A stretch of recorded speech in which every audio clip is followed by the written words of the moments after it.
we're going to be making a smoothie. And this particular smoothie we have today is for your picky eater that may not be putting on the weight that you might want as a parent. So today we have a wonderful recipe that involves coconut milk, avocado, bananas, and a little bit of vanilla extract.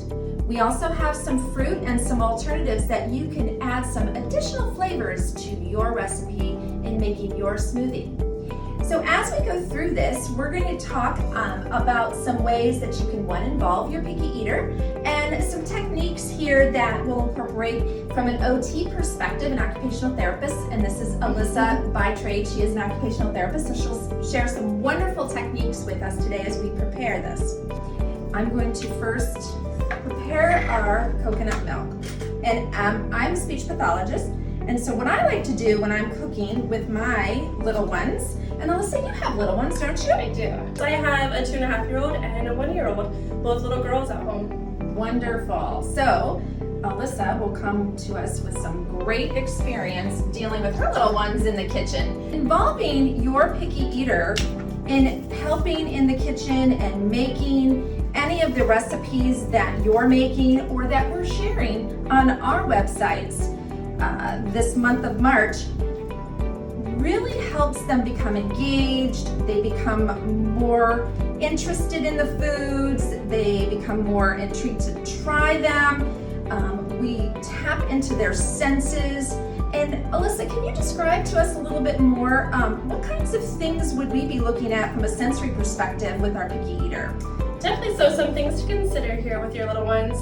You know, with sensation, they may not like the touch of the messy texture of the banana or the mushy avocado.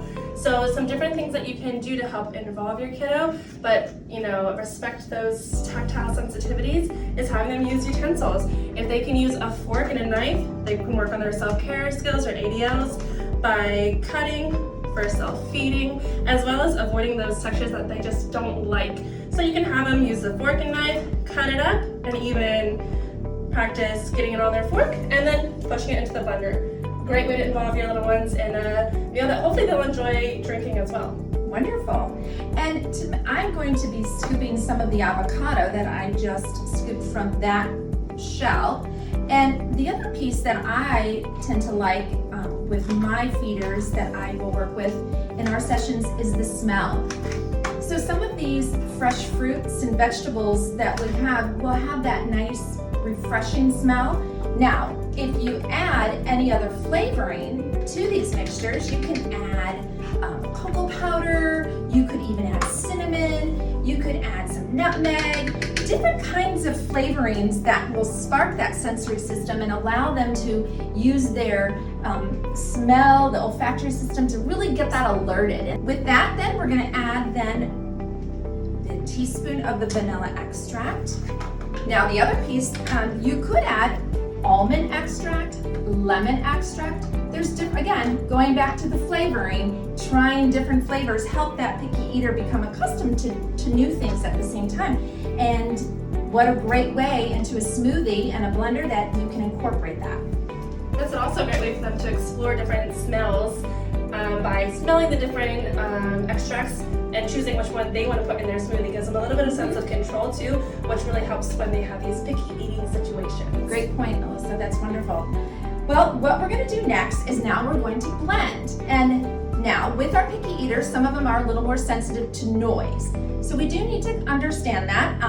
Sometimes our little ones do have those headphones, so this would be probably a good time for them to get a headphone if that is something they're more concerned with or alerted to. So let's go ahead and blend that up. I am going to actually add a little bit more of the coconut milk. Sure. May I have that? Just to see if we can get that a little more blended here and get those bananas off the side. So I'll add a little bit more. Something else with the sound sensitivities, giving your kiddo control of turning the blender on and off with parent supervision and making sure it's safe can also help them reduce the fear and anxiety with that loud noise if they have the choice on when to turn it on and when to turn it off. Okay, let's see. Oh yeah. Now I'm noticing a hint of green How perfect for St. Patrick's Day coming up here with the avocado. That gave us the tint. So let's pour a little bit. Now what we have today in our centers, because we do a lot of feeding therapy in all of our centers, we do have a variety of colored cups and plates and all of that. So again, making it different, fun, colorful. They're short, small, so for little fingers and hands. So let's try that. Let's pour that in there.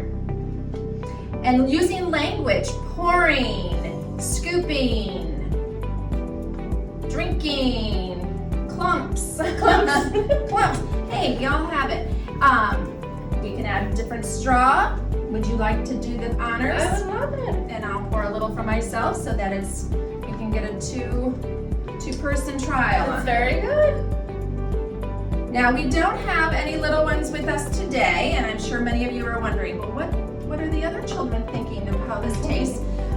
Please stay tuned. We plan to have several series involving children in our cooking sessions, so we will eventually have them. It's a nice light flavor. It's not too overpowering for those picky kiddos that might not like those bold flavors just yet, but it's a nice flavor and a nice texture as well.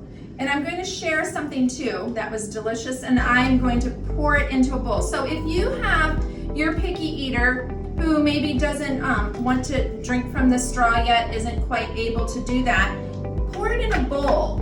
What I have here today as well is another variety option. So sometimes it's challenging to get those fruits into our little ones.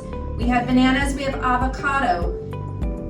Add some blueberries or some strawberries. I know sometimes our picky eaters don't like to mix the foods, but sometimes we find if they're involved in the cooking and they can mix it together in a small bowl, again, small is key too, then we can do dip. Dip your strawberry into your smoothie. Again, another alternative to take a great recipe and do it in multiple different ways for your picky eater. Absolutely. And then again, they have some control over what they put into their smoothie and what they try and when they try it, which really helps their progression with their eating. Wonderful. Well, that concludes today in our making of our weight increase smoothie based on the types of ingredients we use, but you can make any type of smoothie flavoring. Remember, look in your kitchen cupboard. Cinnamon, nutmeg, different extracts, all will help with the flavoring of your smoothie for your picky eater. Thank you for joining us. Bye-bye.